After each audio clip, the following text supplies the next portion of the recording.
নমস্কার, আপনাদের সবাইকে স্বাগত জানিয়ে আজকের অনুষ্ঠান শুরু করছি। আমরা অন্ততপক্ষে এটুক এখন জানতে পেরেছি যে বিভিন্ন জয়ন্তী, বিভিন্ন যোগ, বিভিন্ন অমাবস্যা এগুলো আপনাকে অতিরিক্ত কিছু সুবিধা দেয়, এটা আমরা জানতে পেরেছি। যেমন আমরা জানি যে প্রচণ্ড বৃষ্টি হলে আবহাওয়া ঠান্ডা হয়, হাসির কথা বললে মানুষ হাসেন, দুঃখের ঘটনা দেখলে মানুষ দুঃখ পান, রাগের পরিস্থিতি তৈরি হলে মানুষ রাগেন। ঠিক তেমনিভাবেই গ্রহগত সংযোগে কিছু যোগ, কোনো জয়ন্তী, সাপোজ ধরুন হনুমান জয়ন্তী, নাম তো আছে, তো কাজেই এই জায়গাগুলো মানে যে জয়ন্তী, যোগ বা মুহূর্ত, এগুলো বিচার করা হয় কেন? কারণ এই সময়টাতে আপনাদের জন্য অনুকূল পরিবেশ তৈরি হয়। না হলে তো বছরে যে কোনো সময় দুর্গাপুজো হতো, কোটি কোটি টাকা খরচা হয় পশ্চিমবঙ্গে দুর্গাপুজোয়, কিন্তু কোনো কোনো বছর দেখবেন যে সেপ্টেম্বরে পুজো হচ্ছে, মানুষ খানিকটা চিন্তিত হন, বিব্রত হন যে আবার বৃষ্টি হবে। অক্টোবরের শেষের দিকে পুজো হলে ভালো হতো। শীতকালে খুব একটা ফেস্টিভ মুড থাকে, ঘোরাফেরার ওয়েদার খুব সুন্দর, সেই সময়টা দুর্গাপুজো হলে ভালো হতো। হয় না কেন? তার কারণ ওই যোগ অনুযায়ী আপনাকে করতে হবে। যে কোনো দিন অন্নপ্রাশন, যে কোনো দিন বিয়ে, যে কোনো দিন গৃহপ্রবেশ, এগুলো হয় না, তার জন্য যোগ বা মুহূর্ত আছে। আমরা আজকে সেই যোগ, মুহূর্ত এবং জয়ন্তী, বিভিন্ন জয়ন্তী, যেমন ঋষিঙ্গ জয়ন্তী নিয়ে আজকে আলোচনার বিষয় রয়েছে। এই সময়গুলো আপনাদের জন্য কতটা অনুকূল পরিবেশ তৈরি করে, কতটা আনুকূল্য দেয়, সেটাই আমরা আজকে জানবার চেষ্টা করব। কেন অন্য সময় নয়, কেন এই নির্দিষ্ট সময়ে আমরা ওই কাজটা করতে পারি, বা কি কাজ করতে পারি। বাই দ্য ওয়ে, ধরুন সামনে 16 তারিখে ফলহারিণী অমাবস্যা রয়েছে।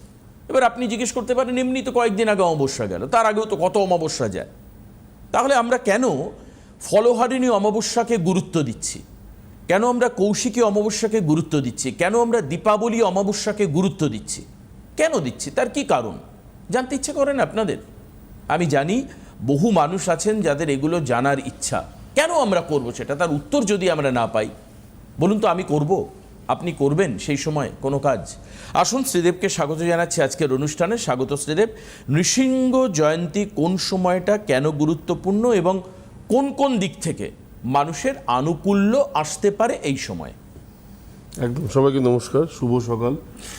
প্রথমে নৃসিংহ জয়ন্তী বৈশাখ মাসের শুক্ল চতুর্দশীতেই প্রতিবার হয়ে থাকে এবং আজকের ডেটটা 30 তারিখ এবং আজকে নৃসিংহ জয়ন্তী পালন করা হয়। জেনারেলি হিন্দুদের দেবতা এবং উপাসনা করা হয়। এর মানে বিশেষ কিছু কারণ থাকে। বিশেষ কিছু কারণের মধ্যে অনেক সময় থাকে যে আমাদের লাইফে অহেতুক বেশ কিছু জটিলতা, শত্রুতা বৃদ্ধি, বা অফিসে বা যে কোনো জায়গায় না অহেতুক বেশ কিছু মানে ঝঞ্ঝাট আমাদের সামনে এসে যায়। তো নৃসিংহ জয়ন্তী এমন একটা জায়গা, যিনি বা যে দেবতা, তিনি হচ্ছেন ভক্ত প্রহ্লাদকে বাঁচাতে এসেছিলেন। বিষ্ণুর চতুর্থ অবতার, খানিকটা সিংহের রূপ নিয়ে এবং মানুষের একটা মানে ভগবানের একটা অবতার নিয়ে যিনি আমাদের সামনে এসে হাজির হন এবং ভক্ত প্রহ্লাদকে তিনি বাঁচিয়েছিলেন। এবং ওনার যিনি ভক্ত, উনি সবসময় চাইবেন সে যেন সবসময় নিরাপদে থাকেন এবং সুস্থ থাকেন এবং তার যেন শত্রুতা এবং বা বিভিন্ন দিক থেকে যে জটিলতাই আসুক না কেন সেগুলো থেকে তাকে মুক্ত রাখতেন। মানে বিষ্ণুর কাজ হচ্ছে এটা। তো সেই হিসেবে আপনি যদি উপাসনা করতে চান বা আপনি যদি ডাকতে চান, আজকের দিনটা তার নামে অ্যাটলিস্ট পুজো করতে পারেন, ফুল দিতে পারেন তাকে। স্পেশালি মন থেকে ডাকলেও অনেক কিছু পাওয়া যেতে পারে ভগবানকে, কিন্তু তার সত্ত্বেও কিছু তো রীতিনীতি, কিছু জায়গা থাকে যে জিনিসগুলো আমার মনে হয় প্রচণ্ড দরকার। তো এগুলো ছাড়া আমাদের মনে হয় যে কিছু কিছু জিনিস অসম্পূর্ণ থেকে যায়। যেটা দেবাশিস দা এইমাত্র বললো যে ফলহারিণী অমাবস্যাটা সত্যি তো কেন করব? মেন ব্যাপার হচ্ছে আমরা তো মাকে বিভিন্ন রূপে চিনি না, তো এই মায়ের বিভিন্ন রূপটার মধ্যে যে কোনো একটা রূপকে আপনি নিজের মনে মনে নিতে পারেন এবং আপনার যে খারাপ ফলগুলি প্রাপ্তি আছে সেগুলো যেন মা হরণ করেন এবং আপনাকে যেন নির্দিষ্টভাবে শুভ ফল প্রদান করেন। তার জন্যই ফলহারিণী অমাবস্যা। প্রতিটা অমাবস্যা, যে কৌশিকী অমাবস্যা, যে কিছু কিছু তো কারণ আছে। শুম্ভ নিশুম্ভকে হত্যা করার পর মা যখন আসলো এবং স্বর্গরাজ্যে যখন শান্তি লাভ করলো, তখন মানে মায়ের পুজো হলো এবং এই জায়গাটা কৌশিকী অমাবস্যা নামে খ্যাত হলো। তো প্রতিটা জায়গায় একটা না একটা অমাবস্যা, বকুল অমাবস্যা। তো আমরা কেন এই জিনিসগুলোকে মানবো? মেন ব্যাপার হচ্ছে একটা শক্তি বা একটা ঊর্জা, যেটার কাছে নিজেকে সমর্পণ করলে মনের থেকে বা অন্তরাত্মা থেকে একটা আলাদা জোর পাওয়া যায়, যেটা আমার মনে হয় যে এটাকে হয়তো দেখা যায় না, কিন্তু শুধুমাত্র উপলব্ধি করা যায়। যেমন নামের ক্ষেত্রে রয়েছে, তো প্রতিটা জায়গায় আমার মনে হয় যে ভগবান ছাড়া স্পেশালি কিছু নেই। আর আজকের দিনটা ভগবান বিষ্ণুর জন্য অবশ্যই নিজেকে যদি পারেন একটু উপাসনা করতেই পারেন। দেখুন আগামী দিন কেমন যায়। কেমন হবে উপাসনাটা, কি করবে? বললাম জেনারেলি বাড়িতে যেরকম পূজা নৃসিংহের নামে পুজো করতে পারেন, যদি কেউ চান বাড়িতে পুরোহিত রেখে পুজো করতে চান পুজো করতে পারেন। শুধু তাই নয়, অনেক সময় মনে করেন যে আজকে তো আমার জানাই ছিল না, আমি বেরিয়ে গেছি। হ্যাঁ, আপনি রাস্তায় আছেন, যে কোনো একটি মন্দিরে নৃসিংহের নামে পুজো বা বিষ্ণু দেবতার নামে পুজো নিজের নামগোত্র অনুযায়ী দিয়ে দিন। বিভিন্ন জায়গা থেকে বিভিন্ন রকম রাস্তা আছে। যদি আমার মনে হয় যে সত্যি আমি ভক্ত বা আমি এই জায়গাটা থেকে বিশ্বাস করতে পারি, তাহলে পরে সেই জায়গাটা থেকে আমার মনে হয় যে অনেকটা লাভ পাওয়া যায়। তার মানে তুমি বলতে চাইছো যে নৃসিংহ অর্থাৎ নর এবং সিংহ তার একটা রূপ, যেটা বিশেষ বিষ্ণু চতুর্থ অবতার, যেটা তার মানে হচ্ছে বিষ্ণু পুজো মানেই হচ্ছে এই অবতারকে পুজো করা আর কি। না, সবকটা অবতার তো এক নয়, সবকটা অবতার তো এক নয়। চতুর্থ অবতারটাই একমাত্র ছিল নৃসিংহ। তো এটা বৈশাখ মাসের চতুর্দশী, মানে শুক্ল চতুর্দশীতেই এই পুজোটা হয়ে থাকে। মানে তুমি বলছো এটা হচ্ছে শত্রু দমনের জন্য, স্পেশালি শত্রু দমন বা অহেতুক বেশ কিছু জটিলতা বা আইনি আদালতে অনেকে হ্যারাসমেন্ট হচ্ছে, এগুলো তো শত্রুরাই করিয়ে থাকেন। তো সেই জায়গা থেকে আমার মনে হয় না, মানে মনে হওয়া বললে পরে আপনারা বললেন আপনার মনে হলে আমাদের কি হবে, আলটিমেটলি তা নয়। নিজের মন থেকে যদি আপনি ভাবেন যে না এই পুজোটা করা যেতে পারে না, তাহলে দেখবেন যে এর রেজাল্টটাও আপনার লাইফে অনেক বেশি আলাদা আসবে। আচ্ছা, তার মানে হচ্ছে তোমার কংস বধের সময় নৃসিংহ এসেছিলেন? না, এটা হিরণ্যকশিপুকে বধ করবার জন্য, মানে অত্যাচারী রাজা ছিলেন এবং বালককে রক্ষা করবার জন্য, বালক প্রহ্লাদকে রক্ষা করবার জন্য হচ্ছে নৃসিংহ অবতারে।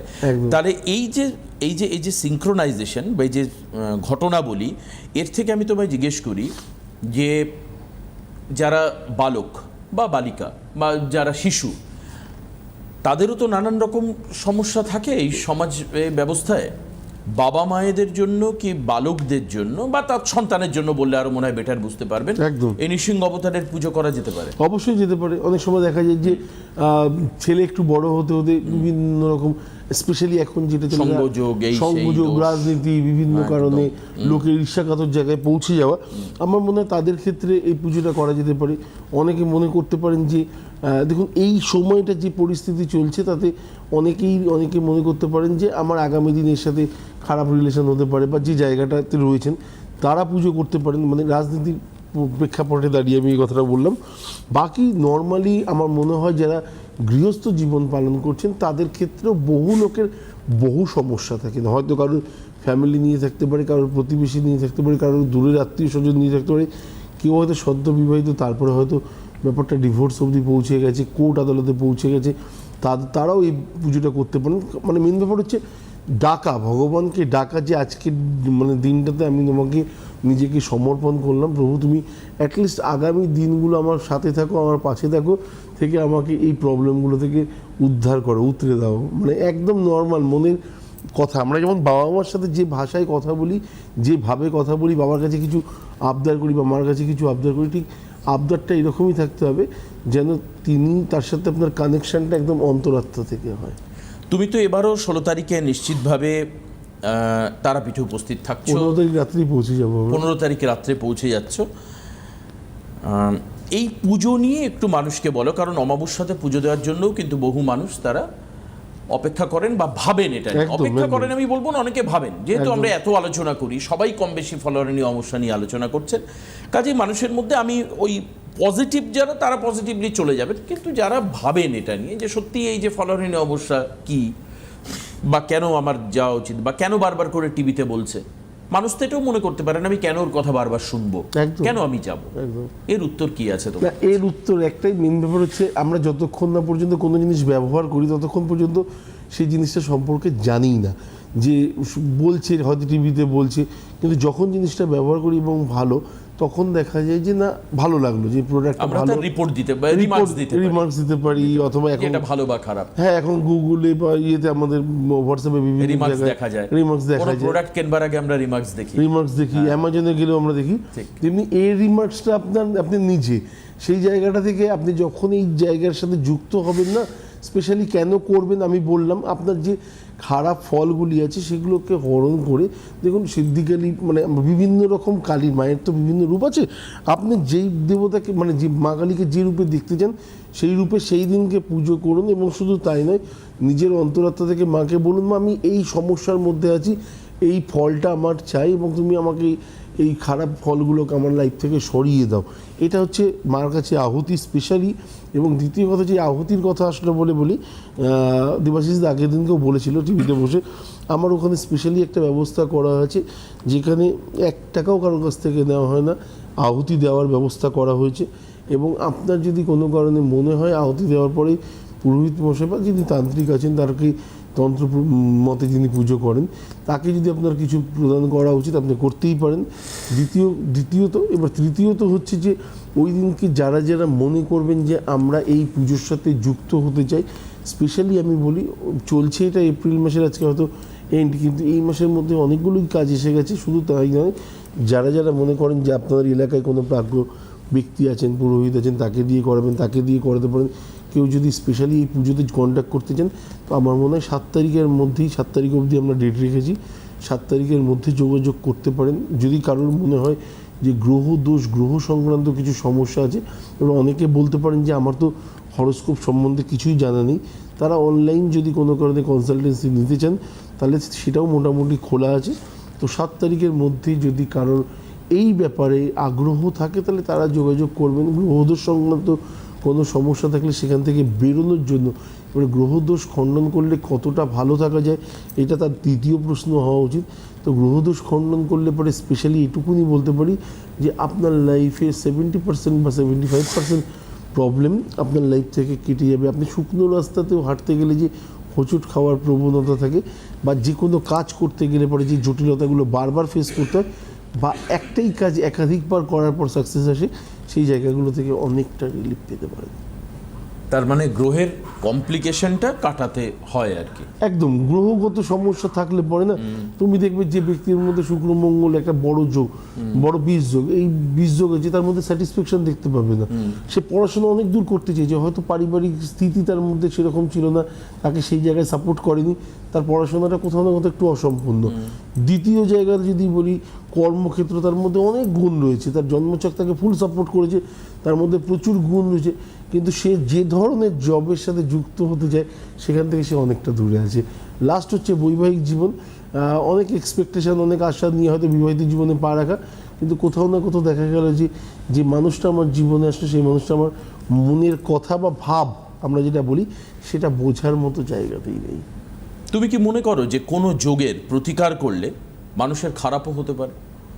প্রতিকার করলে মানে পজিটিভ কাজ করলে? পজিটিভ না, ধরো আমার মাঙ্গলিক যোগ আছে, আমি তার মিটিয়ে দিলাম মাঙ্গলিক যোগকে, তোমার যদি খণ্ডন করলাম আর কি, তোমার যদি থাকে তুমি কাটালে ভালোই হবে, তোমার কখনো খারাপ হতে পারে না। না আমি এই জন্য বলছি না, আমি আমার বা তোমার বলছি না, ছেলেদের ক্ষেত্রে আমি বলছি ইন জেনারেল পার্সপেক্টিভে যে কোনো যোগ প্রতিকার করবার আগে মানুষকে কি বোঝা উচিত যে এটা আমার ফেভারেবল নাকি নেগেটিভ?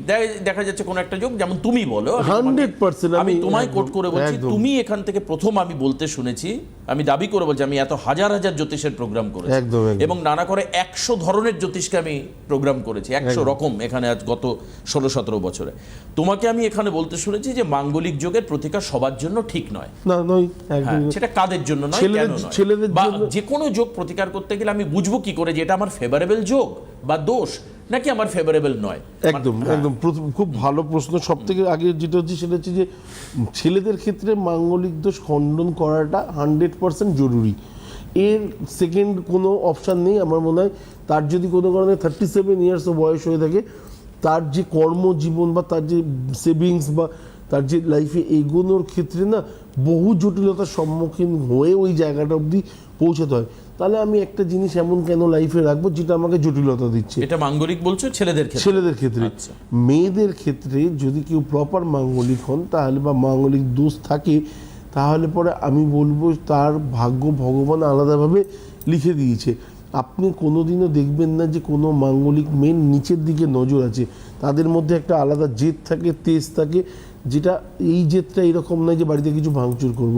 এই জেদটা এমন যে আমি কখনোই এমন কোনো কাজের সাথে যুক্ত থাকবো না, আর আমি আমার লাইফটাকে আমি নিজে দাঁড় করাবো এবং আমি একটা আলাদা ব্যক্তিসত্তা সেটা আমি লোককে বোঝাতে বাধ্য করব। মানে তুমি তো সেটা স্বনির্ভরতার কথা বলছো। একদম একদম। এবং যে যার মধ্যে যে মাঙ্গলিক যারা যারা কাটিয়ে নিয়েছেন, আমার মনে হয় সাপের যদি বিষ বের করে নেওয়া হয় তাহলে সেই সাপকে মানুষ আর ভয় পাবে না বা তার এগিয়ে যাওয়ার ক্ষমতাও ততটা থাকে না। ঠিক তেমনি মাঙ্গলিক মেয়েদের যদি মাঙ্গলিক দোষ খণ্ডন করে দেন যে বৈবাহিক জীবনে আমার মেয়ের কী হবে, জোটক বিচার করুন না, জোটক বিচার করে বিয়ে দিন, 100% ভালো হবে। জোটক মিলুক, মেলার পরে বিয়ে দিন, আপনি দেখুন আপনার মেয়ের বিন্দুমাত্র খারাপ হয় নাকি, জীবনে হতে পারে না। কিন্তু যদি কোনো কারণে মাঙ্গলিকটা কাটিয়ে দেন, ওর যে নিজের পায়ে দাঁড়ানোর ক্ষমতা, নিজের যে ইচ্ছা পূরণ করার শক্তি, এগুলো নষ্ট হয়ে যাওয়া। আজ অবধি কোনো পাইলট, লেডিস পাইলট আমি স্পেশালি বলি, যে আপনি দেখুন তো যদি নন মাঙ্গলিক থাকে, মাঙ্গলিক হতেই হবে।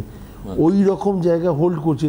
আমি আমাদের কেন্দ্রের একজন মন্ত্রীর কথাও বলতে পারি, একজন না দুজন মন্ত্রীর কথাই বলতে পারি, যাদের জন্মচক খুলুন আপনি, তাদের মধ্যে একজন এই মুহূর্তে জীবিত, একজন নেই, তো তাদের জন্মচক খুলুন, দেখুন তাদের মধ্যে মাঙ্গলিক দোষ আছে কিনা। মানে মেয়েদের ক্ষেত্রে মাঙ্গলিক বলছো ভালো, হ্যাঁ।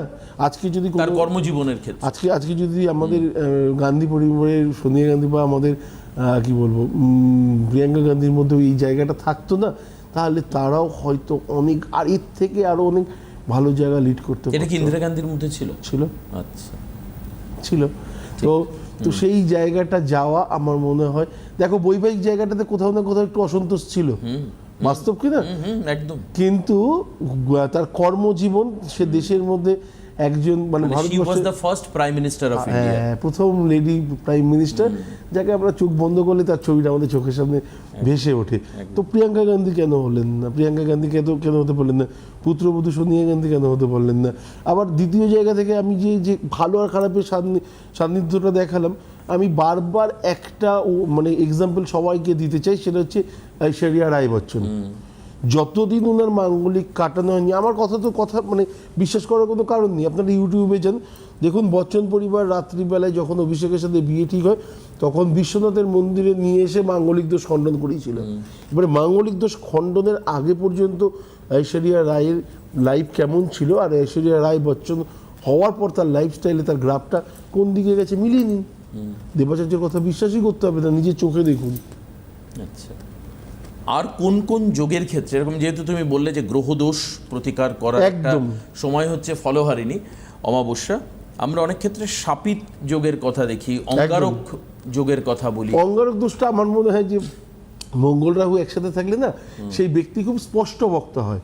এই স্পষ্ট বক্তাটাকে আরেকটা নাম দেওয়া হয়েছে জ্যোতিষীয় ভাষায়, সেটা হচ্ছে অঙ্গারক দোষ। মুখের ওপর স্পষ্ট মঙ্গল এবং রাহু, আচ্ছা মঙ্গল এবং রাহু, হ্যাঁ, একসাথে থাকলে। এবারে ধরো তুমি একটা অন্যায় কিছু বললে, আমি হয়তো শুনলাম, শুনে চুপ করে গেলাম, সে শুনবে না, চট করে মুখের ওপর বলবে, এবং তুমি যতই বয়স্ক হও, মানে রূঢ়ভাষী হলেও উচিত বক্তা একদম, এবং তার বলা স্টাইলটা হয়তো শ্রুতি কটু, কিন্তু হয়তো সে সত্যি কথা বলছে। এটাই হচ্ছে ব্যাপার। মানে তুমি বলছো পার্টলি এটা ভালো, আজকে ডেটে তো ভালো, আজকে ডেটে তো ভালো, স্পেশালি মেয়েদের ক্ষেত্রে আমার মনে থাকা ভালো। ছেলেদের ক্ষেত্রে বললে হয়তো হাতাহাতি হতে পারে, গন্ডগোল হতে পারে, কিন্তু ওভারঅল আমি যদি বলি সেটা কোনো অংশে খারাপ কিছু না। কারণ আমার মনে হয় একটু উত্তর কিছু কিছু জায়গায় বা রাস্তায় বেরোলে দেওয়ার প্রয়োজনও আছে, কারণ কিছু মানুষ অহেতুক অন্ধ অবস্থায় রাস্তায় চলাফেরা করেন, কিছু মানুষ যাদেরকে পথ দেখানোর জন্য এই মেয়েদের স্পষ্ট বক্তা হওয়াটা, মানে রাহু আর মঙ্গল যোগ থাকার দরকার, একদম জরুরি, কোনো ভুল নেই। আচ্ছা, কিছু মানুষ দেখেও তো দেখতে পান না। দুটো গ্রহ নিয়ে খুব আলোচনা হয়, এক হচ্ছে মাঙ্গলিকের সঙ্গে যুক্ত থাকা মঙ্গল, আর অন্যদিকে 7.5 সঙ্গে যুক্ত থাকা শনি। এবার এই শনি আর মঙ্গল যদি একসঙ্গে যুক্ত হয়, তাহলে কি বীজযোগ তৈরি হয়? বীজযোগ শুধু তাই নয়, মঙ্গল এবং শনি যদি সেই 7th house, 8th house, 12th হাউসে থাকে না, ঘোর মাঙ্গলিক নির্দেশ করে। আচ্ছা, এটা কি মানে শনি মঙ্গলকে একসাথে, এবার শনি মঙ্গল একসাথে থাকলে লাইফে প্রবলেম কি আছে, বাবার তরফে কাকা, জ্যাঠা, পিসি, কোথাও না কোথাও সম্পত্তিগত কারণে দূরত্ব তৈরি হবে। যাদের জন্মছকে আছে মিলিয়ে নিন, নাম্বার 1। নাম্বার 2 হচ্ছে আমরা বলি না যে রিলেটিভ মানে আত্মীয় স্বজন হইতে বিরূপ প্রতিক্রিয়া লাভ, তো এটা লাইফে আসবে, মানে আত্মীয় স্বজনের সঙ্গে দূরত্ব বাড়বে, দূরত্ব বাড়বে। শনি আর মঙ্গল, হ্যাঁ, কারণ যাদের জন্মছক আছে একবার মিলিয়ে নেবেন, শ্রীদেব বলছে মিলিয়ে নিতে। একদম যাদের জন্মছক জানা আছে, মানে সবারই জন্মছক আছে, অনেকে জানেন অনেকে জানেন না, একদম যাদের জানা আছে, কেউ কোনো না কোনো সময় জ্যোতিষকে দেখিয়েছেন বা জন্মছকের হরস্কোপও আছে, আপনি অনলাইনেও করতে পারেন। এভাবে যারা জানেন তারা দেখে নিন ঘটনাটা মিলছে কিনা, যদি মেলে তাহলে আমাদের প্রোগ্রামের সঙ্গে থাকুন। আমরা কিন্তু ইন জেনারেল ওয়েতে বলছি, হ্যাঁ, এটা একদমই। অ্যাকিউরেসি 85%। না 99%, 99%? একদম। ওই 85 আমি থাকবোই না, আচ্ছা কারণ আমি যেটা বলছি আমি জানি আমি কি বলছি। আচ্ছা, শনি আর মঙ্গল তাহলে যুক্ত থাকলে তুমি বলছো একদম। পরিবারের সঙ্গে আত্মীয় স্বজনের সঙ্গে দূরত্ব বাড়বে, জমি জায়গা বাবা কাকা, সম্পত্তি বাবা তরফে কাকা যেটা পিসির সাথে মূলত আচ্ছা বাবার দিকে, হ্যাঁ। সে মেয়ে হোক আর ছেলে হোক, একদম। তার বাবার দিকে দূরত্ব একদম। বাড়বে। এবার অনেকে বলতে পারেন দাদা আমার তো এখন 20 বছর বয়স এখনো হলো না, দাদা 25 বছর হতে দিন না, দেখুন না কি হয়, হতে বাধ্য। আচ্ছা, হ্যাঁ, তো এই একটা যোগ গেল। বেশ, এই সমস্ত গ্রহগত সমস্যা যেগুলো আপনাদের আছে, এই ধরনের প্রতিকারের জন্য হচ্ছে ফলোয়ারণী অবশ্যই গুরুত্বপূর্ণ। আচ্ছা, এবার আরেকটা যোগ নিয়ে আলোচনা হয়, সেটা হচ্ছে শুক্র আর রবি, দারিদ্র দারিদ্র্য যোগ যোগ। বা ইত্যাদি। একদম। এবার এই দারিদ্র যোগের মানে হচ্ছে না পাওয়া, এটাও তুমি এক সময় বলেছো যে দারিদ্র যোগ মানে এরকম নয় যে তুমি অর্থনৈতিক হাতে বাটি কারণে- নিয়ে রাস্তায় বসে যাচ্ছ বা অর্থনৈতিকভাবে তুমি দারিদ্র হয়ে যাচ্ছ, সেটা অনেক সময় নয়, একদমই নয়। মানসিক দারিদ্রতাও আসতে পারে। একটা বাচ্চা জন্ম নিল 3 বছর বয়স, বাবা মারা গেল, বাবার ভালোবাসা স্নেহ কি ছেলেটা জীবনে কোনোদিনও পেল না, ও মানে এটাও হতে পারে, সেটা কি দারিদ্র যোগ নয়? দেখো অনেক মানুষের জন্মচক্রে আছে, এটাও মিলিয়ে দেখবে হ্যাঁ। বলছো। আচ্ছা, মিলিয়ে দেখুন না, আমার কোনো ভুল নেই। মানে সন্তানের রবি মানে দারিদ্র যোগ থাকলেই বাবা থাকবে না এটা নয়, না না না, আমি কিন্তু অনেক পিতৃস্থানের ক্ষেত্রে বলছি, হ্যাঁ পিতৃস্থানের ক্ষেত্রে বলছি। তো সেই জায়গাটাতে যদি কোনো কারণে রবি শুক্র ও থাকে, মানে দারিদ্র যোগ তোমার পিতৃস্থানের ড্যামেজ নিয়ে আসে। একদম মানতে বাধ্য। আচ্ছা, তুমি কি মানো যে শনির 7.5 সময় পিতৃবিয়োগের সময়, মানে আমার কথা তোমার কাছে এটাও যে কোনো সন্তানের যোগ তার বাবার উপর এফেক্ট কেন করে বেশি? না, বাচ্চা যদি কোনো কারণে ছোট থাকে, 18 বছর হয়নি বা 20 বছর বয়স, পড়াশোনার মধ্যে রয়েছে, তার সাথে সাথে চলছে, তার রেজাল্ট খারাপ হওয়ার একটা প্রবণতা থাকবে। নাম্বার 1 তার কি যোগ এটা বলছো? সাড়ে সাথীতে। আচ্ছা আচ্ছা, সেকেন্ড হচ্ছে তার যে এফেক্টটা সে তো সম্পূর্ণ পাচ্ছে না, তার অর্থনৈতিক টেনশন নেই, তার সংসার নিয়ে টেনশন নেই, পুরো টেনশনটা তার বাবার কাছে আসছে। ও। এবং বাবা যে জিনিসগুলো ফেস করছে, ছেলে সেই জিনিসগুলো বা মেয়ে সেই জিনিসগুলো দেখে নিজেকে তৈরি করছে। ও এটা শেখার টাইম, লার্নিং আচ্ছা, টাইম, আচ্ছা, লার্নিং পিরিয়ড।